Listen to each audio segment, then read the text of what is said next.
Salut les amis, c'est Paolo. Bienvenue sur FastProg. Nous allons voir ensemble la programmation des émetteurs TOP 432 ou 434E sur votre carte électronique ZLX 24S. Si vous effectuez la mise en service de votre automatisme, je vous conseille de jeter un œil aux vidéos en lien cliquable à la fin de cette vidéo. Pour commencer, assurez-vous du bon fonctionnement de votre émetteur en vérifiant que la LED de celui-ci clignote lorsque vous appuyez sur un bouton. Si ce n'est pas le cas, contrôlez que la pile soit bien en place et en bon état. Vérifiez que la référence de votre carte radio AF soit bien AF43S afin d'être compatible avec votre télécommande dont la fréquence d'émission est de 433,92 MHz. Pour plus d'informations concernant la carte radio AF et les télécommandes, cliquez sur le lien actuellement en haut à droite de la vidéo. La carte AF doit être embranchée hors tension dans le bon sens et sur la connectique AF de la carte électronique ZLX 24S. Prenez garde à ne pas vous tromper de connectique. Avant de programmer vos émetteurs, regardez bien le choix des fonctions pouvant être associées au bouton de votre émetteur. La fonction pas à pas, pour une commande d'ouverture et de fermeture avec le même bouton.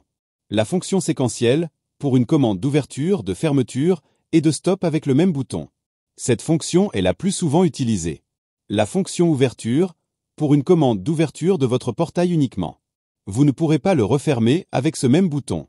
Cette fonction peut être utilisée par exemple si la fermeture automatique est activée sur votre automatisme. La fonction ouverture partielle, pour une commande d'un seul ventail.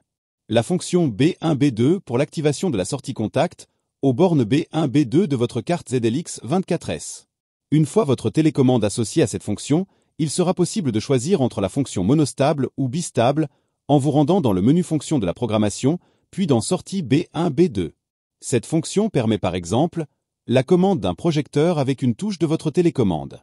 Et enfin, les fonctions relais module bus permettant d'activer la sortie relais en cas de connexion de module bus sur celle-ci.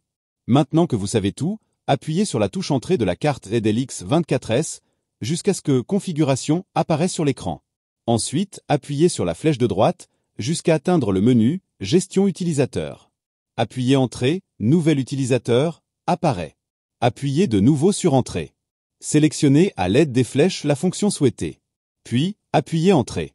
Attente code apparaît sur l'écran, signalant que vous pouvez maintenant appuyer sur le bouton de votre télécommande auquel vous désirez associer la fonction sélectionnée. Si la carte reconnaît votre émetteur, le numéro de l'usager s'affichera instantanément à l'écran. Pour la programmation d'autres émetteurs, veuillez simplement appuyer sur les touches à programmer les unes après les autres.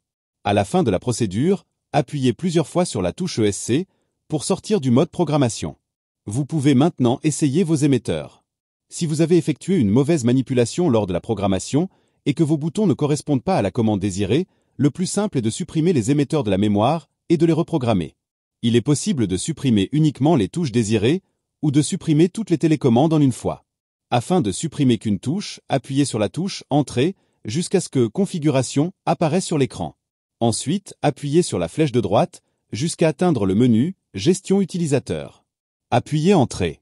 Puis flèche de droite jusqu'à Supprimer utilisateur. Appuyez Entrée. Vous pouvez soit choisir à l'aide des flèches le numéro associé à l'utilisateur à supprimer et confirmer. Soit simplement appuyer sur la touche de la télécommande à supprimer et confirmer.